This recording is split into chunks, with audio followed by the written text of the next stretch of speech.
चला तर मग आज आपण जॉर्ज वॉशिंग्टन कार्वर यांच्या अविश्वसनीय जीवनात डोकावूया.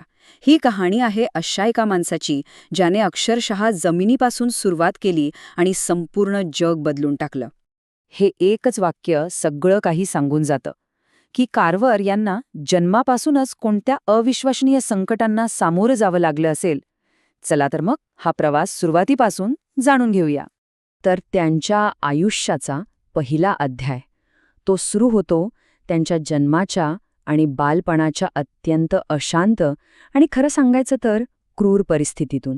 विचार करा, 1864 मध्ये गुलामगिरीत जन्म आणि जन्मानंतर काही काळातच आईसोबत त्यांचं अपहरण होतं.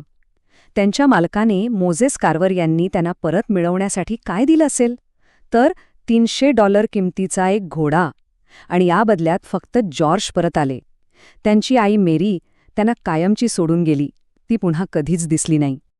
आई तर गेली होती आणि हा लहानगा जॉर्ज, तोही खूप अशक्त आणि सारखा आजारी असायचा. त्याला इतका भयंकर खोकला होता की त्याच्या स्वरयंत्राला कायमची इजा झाली. त्यामुळे त्यांचा आवाज आयुष्यभरासाठी एकदम बारीक आणि शांत राहिला. पण मोझेस आणि सुझान कार्वर यांनीच त्यांना वाढवलं आणि खरं तर सुझानबाईंच्या काळजीमुळेच तो मरणाच्या दारातून परत आला. पण याच खडतर बालपणात त्यांच्या आत दडलेली एक विलक्षण प्रतिभा आणि प्रचंड जिज्ञासा हळूहळू फुलू लागली होती. पाहूया कशी. निसर्गाशी त्यांचं एक वेगळंच एक खास नातं होतं. शेजाऱ्यांची जी मरणासन्न झाडं होती ना, त्यांना पुन्हा जिवंत करण्याचं कौशल्य त्यांच्याकडे होतं. आणि याचमुळे त्यांना सगळे प्रेमाने छोटा वनस्पतींचा डॉक्टर असं म्हणू लागले. यातून कार्वर यांची कल्पकता दिसून येते. त्यांच्याकडे चित्रकलेची आवड होती, पण साधनं नव्हती. मग ते काय करायचे? बेरी, फुलं, माती गोळा करून त्यातून रंग बनवायचे. काटक्या आणि पिसांचे पेंट ब्रश तयार करायचे. आणि मग जे काय सापडेल, म्हणजे लाकूड असो वा काच, त्यावर ते चित्र काढायचे. म्हणजे बघा, कोणत्याही औपचारिक प्रशिक्षणाशिवाय त्यांनी निसर्गात जे सापडलं त्यातूनच अद्भुत कला निर्माण केली. आणि मग वयाच्या अवघ्या 11व्या वर्षी त्यांनी एक खूप मोठा निर्णय घेतला. त्यांनी आपलं एकमेव घर सोडलं आणि शिक्षणासाठी नियोशो शहराकडे एकट्याने 8 मैलांचा प्रवास केला. हा त्यांच्या आयुष्यातला एक निर्णायक टप्पा होता. ज्ञानाच्या शोधात त्यांनी टाकलेलं पहिलं धाडसी पाऊल. हा ज्ञानाचा शोध त्यांना अलाबामाच्या प्रसिद्ध टस्केजी इन्स्टिट्यूटमध्ये घेऊन आला. आणि तिथे त्यांनी एका प्रचंड मोठ्या आव्हानाला स्वीकारलं, ज्याला आपण म्हणू शकतो चाकांवरची क्रांती. तर त्यांच्या समोरची समस्या होती दक्षिणेकडच्या शेतकऱ्यांची दुर्दशा. अनेक वर्ष फक्त कापसाची शेती केल्यामुळे जमिनीचा सगळा कस निघून गेला होता. शेतकरी कर्जाच्या खाईत बुडाले होते. आधुनिक शेतीचं ज्ञान तर दूरच, आणि मर्यादित आहारामुळे सगळीकडे कुपोषण पसरलं होतं. याच समस्येवर उपाय शोधण्यासाठी त्यांनी आपलं संपूर्ण आयुष्य पणाला लावलं. त्यांचं सर्वात नाविन्यपूर्ण शैक्षणिक साधन होतं ही फिरती शाळा. ही कार्व्हर यांनी स्वतः डिझाईन केलेली एक घोड्याची गाडी होती.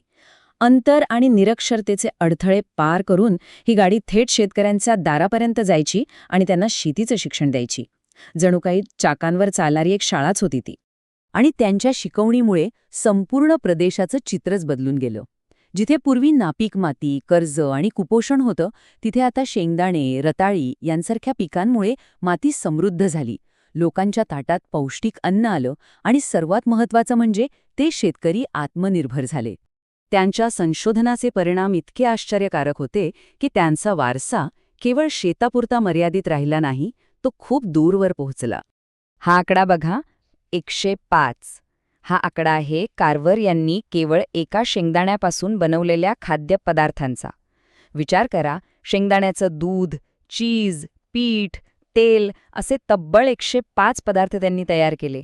यामुळे शेतकऱ्यांना एक नवी हक्काची बाजारपेठ मिळाली.